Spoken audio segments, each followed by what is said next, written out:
Assalamualaikum warahmatullahi wabarakatuh. Jumpa kembali bersama saya di channel Ngulik Sejarah. Dan pada video kali ini saya akan kembali lagi membacakan suatu kisah misteri untuk kalian semua. Yang kali ini berjudul Pusaka Kodam Siluman Ular. Cerita pada kali ini ditulis oleh sang penulis Malam 94 ataupun Cerita Arwah. Nantinya kalian juga bisa mengunjungi tweet beliau secara langsung ya teman-teman. Yuk daripada kita lama-lama, bagaimana kisahnya? Kita langsung saja menuju ke ceritanya ya teman-teman. Mari kita simak ceritanya baik-baik. Persiapkan diri kalian.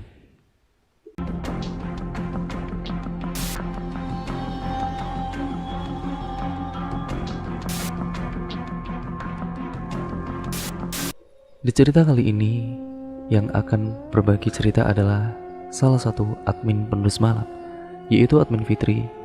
Fitri akan bercerita jika dahulu ia mempunyai seorang sahabat bernama Resti, yang mana sang ibu diwarisi sebuah kalung dan juga gelang emas dari neneknya. Nah, lantas hubungannya apa sih kalung dan juga gelang emas itu dengan sepasang siluman ular? Yuk kita langsung saja lanjut ke ceritanya.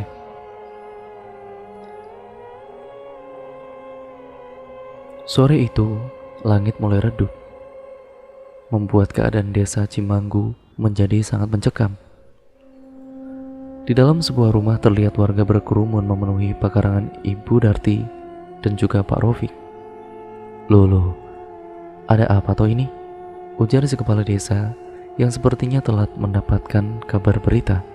Ini loh Pak, Ibu Darti dan juga Pak Rofik kesurupan, ujar salah seorang warga.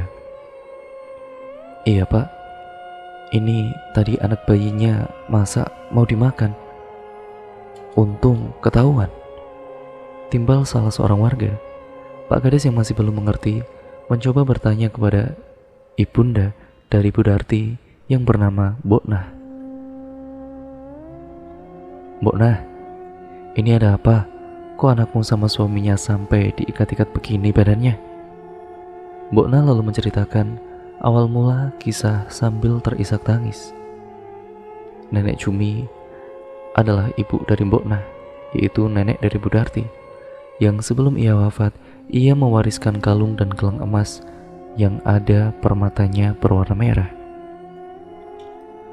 Jika diamati baik-baik, bentuk gelang dan juga kalung tersebut terlihat seperti seekor ular yang melingkar. Boknah tidak mengerti mengapa Nek Cum lebih memilih untuk mewariskannya kepada sang cucu yaitu Darti. Saat diberikan kedua barang tersebut pun Darti tidak mendapatkan wejangan apapun dari si nenek. Darti menganggap jika itu adalah gelang dan juga kalung emas biasa. Oh ya, sampai sini aku beritahu dulu ya teman-teman sedikit latar belakang dari Nek Cumi. Semasa hidupnya, Nenek Cumi memang dikenal sebagai nenek yang sakti. Ia bisa berpindah kemana saja dalam sekedipan mata. Ia juga dikenal sebagai orang yang tidak pernah takut akan hewan liar di hutan. Bahkan di usianya yang renta, Nenek Cumi masih sering mencari kayu bakar sendirian di dalam hutan. Menurut Boknah, Nek Cum, panggilan Nenek Cumi, bukan juga orang yang suka melakukan sebuah ritual-ritual. Ia melihat jika ibunya hanyalah orang yang biasa-biasa saja, walaupun orang menganggap jika Nek Cumi ini memiliki ilmu kebatinan yang tinggi. Jika tadi saya sudah jelaskan sedikit gambaran latar belakang Nek Cumi, kini kita mulai kembali berlanjut ke dalam ceritanya. Boknah yang panik kemudian menjelaskan awal mula petaka itu terjadi kepada Pak Kepala Desa. Menurutnya, pagi hari tadi, ketika Darti sedang menyapu halaman rumah, tidak sengaja salah satu batu permata dari gelangnya terlepas. Karena batu permata itu kecil, diurungkanlah oleh Darti untuk mencari batu permata itu. Darti kemudian kembali melanjutkan aktivitasnya. Ia mencuci, bersih-bersih rumah dan juga memasak. Ketika Darti ingin beranjak pergi ke anak sungai untuk mencuci baju, tubuhnya terasa berat. Ia pun sempat bercerita kepada Boknah. Bu, punggung Darti kok pegal sekali ya bu, panas lagi rasanya, ujar Darti. Wajahmu pucat Dok, sepertinya kamu masuk angin ini. Habis kamu nyuci Ya, ibu kerik ya badannya supaya agak enakan, jawab Mbok Nah. Karena langit mulai cerah, dengan segera Darti mencuci baju di anak sungai. Namun ketika ia melewati kebun warga, sebelum sampai di anak sungai, Darti melihat dua ular hitam besar yang mulai berdiri siap untuk mematuknya. Darti kala itu terperanjat kaget melihat dua ular besar tersebut.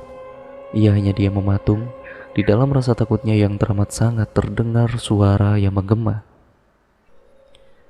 Kamu telah merusak gelang pusaka milik istriku.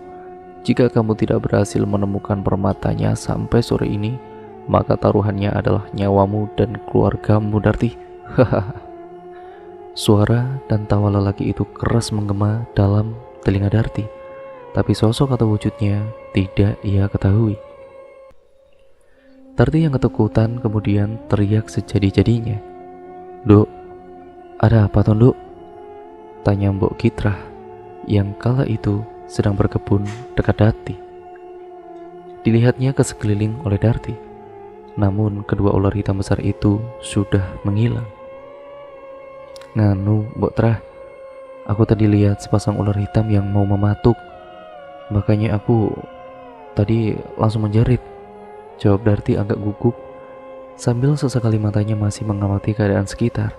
Kalau-kalau ular itu muncul kembali. Mbok Tra yang sudah terbiasa dengan hewan reptil itu hanya tersenyum. Mbok Tra tidak mengerti jika yang Darti lihat sebenarnya bukanlah hewan ular biasa, melainkan hewan jadi-jadian. "Ya wes, ayo Nduk, Mbok antar kamu sampai anak sungai, biar sepanjang jalan ini kamu tidak diganggu ular lagi," ajak Mbok Kitra sambil merangkul Darti. Darti pun kemudian mengangguk mengiyakan ajakan Mbok Tra, dan setelah sampai di anakan sungai, Darti merasa tubuhnya semakin berat. Punggungnya terasa amat panas seperti ada bara yang menusuk. Darti lalu melihat teman sebayanya yaitu Dedes dan juga Ratih yang terlebih dahulu sudah ada di anak sungai yang sedang mencuci. Untuk menghilangkan rasa sakit dan juga melupakan kejadian menyeramkan itu, Darti pun kemudian mencuci sambil bercerita dan bersenda gurau bersama kedua orang temannya. Hingga tiba-tiba, "Ratih, awas, ada ular!" teriak Darti dengan panik. Ratih dan Dedes hanya saling menatap penuh tanya.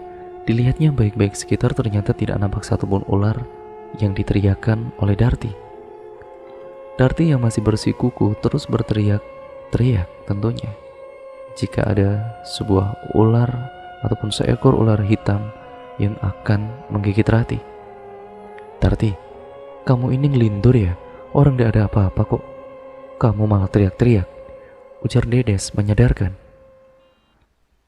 Segera kemudian dibasuhnya wajah Darti. Darti merasa jika ia sedang berhalusinasi jika ada sosok ular hitam. Kemudian Darti melihat sekitar, namun ular hitam misterius itu pun menghilang. "Maaf Ratih, mungkin benar kata Dedes, aku ini sedang lindur," ujar Darti melemah. "Ya sudah wes, gak apa-apa Darti. Nanti setelah mencuci kamu langsung istirahat pulang," jawab Ratih. Belum selesai Darti mencuci tubuhnya, benar-benar dirasa semakin berat dan semakin panas saja. Ia pun segera berpamitan kepada dua orang temannya yang masih mencuci baju di anak sungai itu. "Loh, kok tumben Darti? Kamu tidak selesai nyuci bajunya?" tanya Dedes yang hanya dijawab singkat oleh Darti.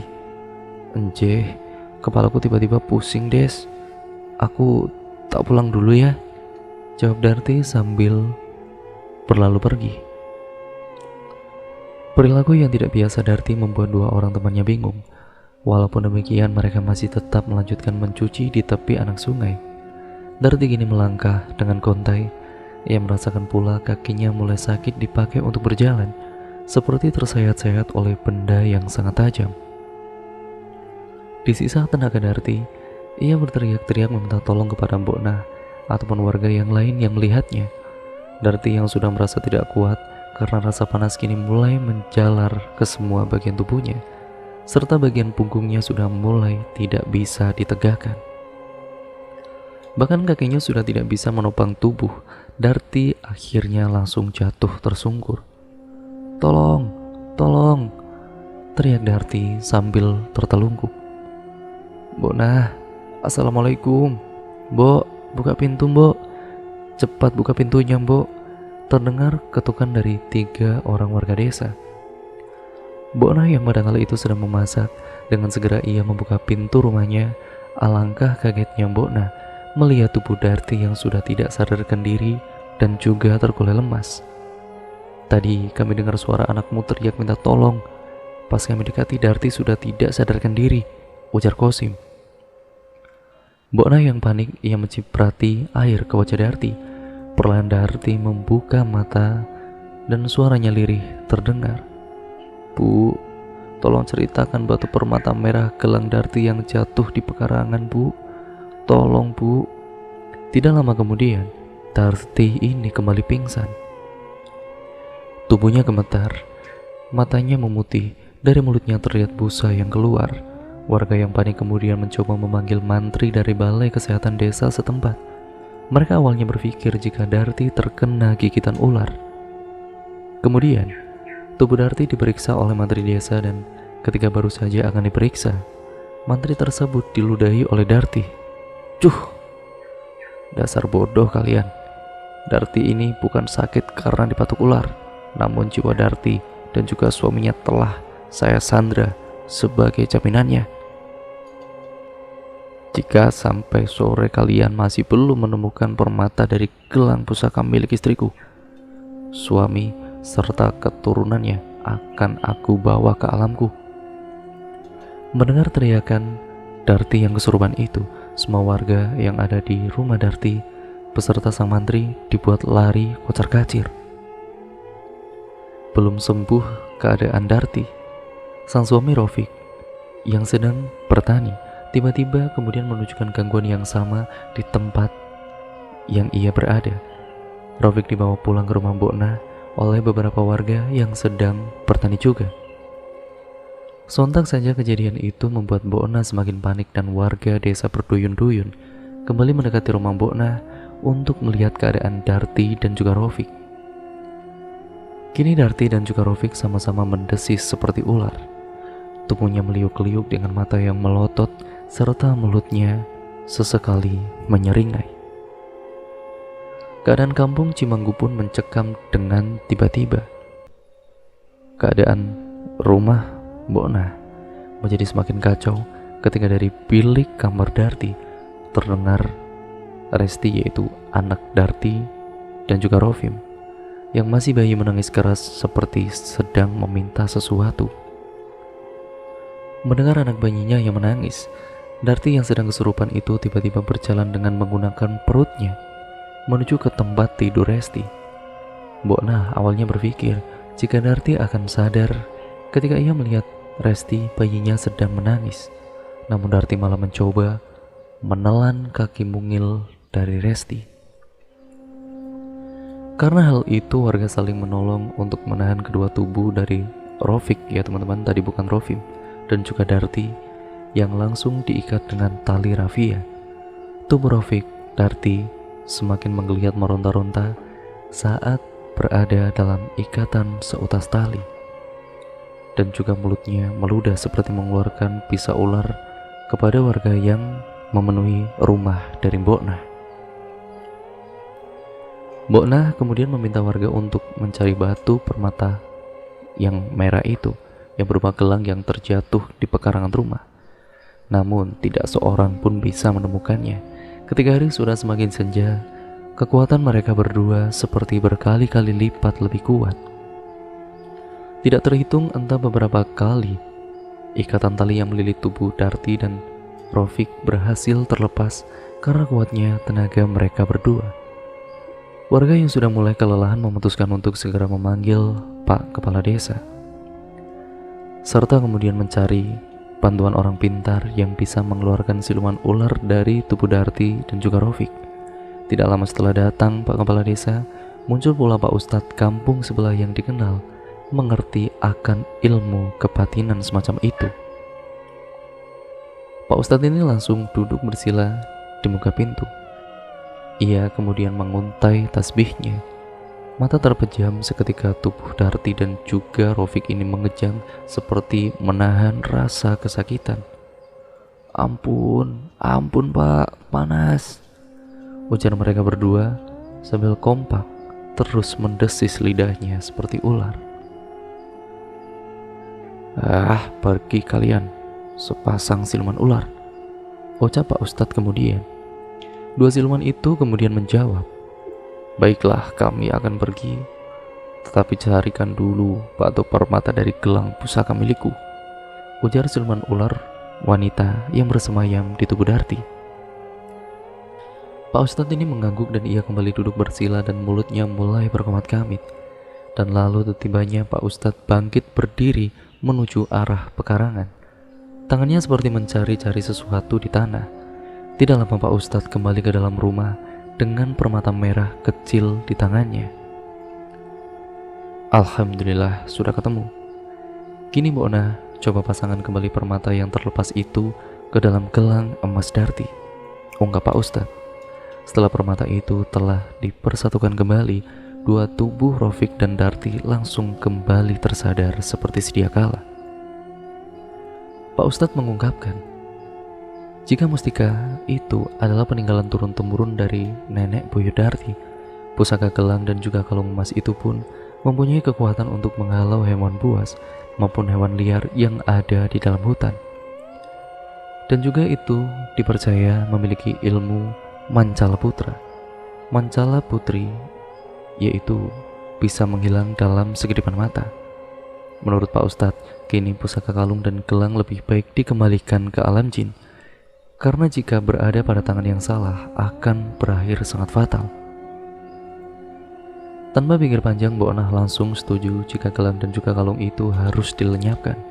Pak Ustadz segera menggenggam dua pusaka ular itu dan kembali mulutnya berkomat-kamit, membaca doa tentunya. Terlihat kepulan asap tipis dari dalam telapak tangan Pak Ustadz yang menggenggam dua pusaka tersebut. Tidak berselang lama kemudian, ketika Pak Ustadz membuka telapak tangannya, barang itu telah lenyap.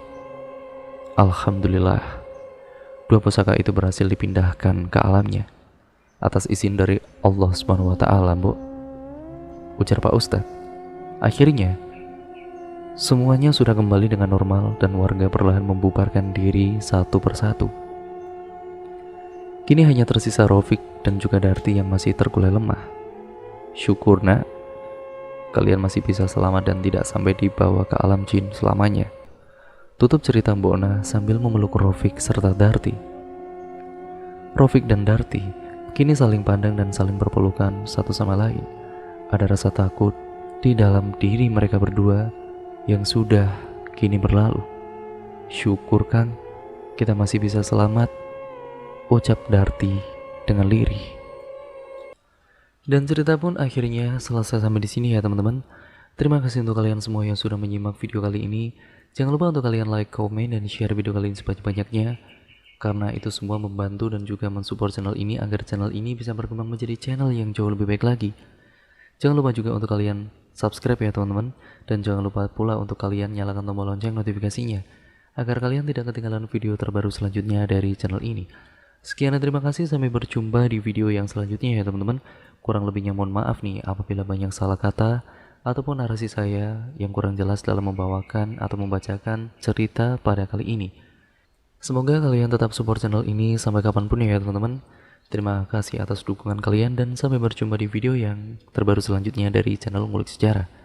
Wassalamualaikum warahmatullahi wabarakatuh.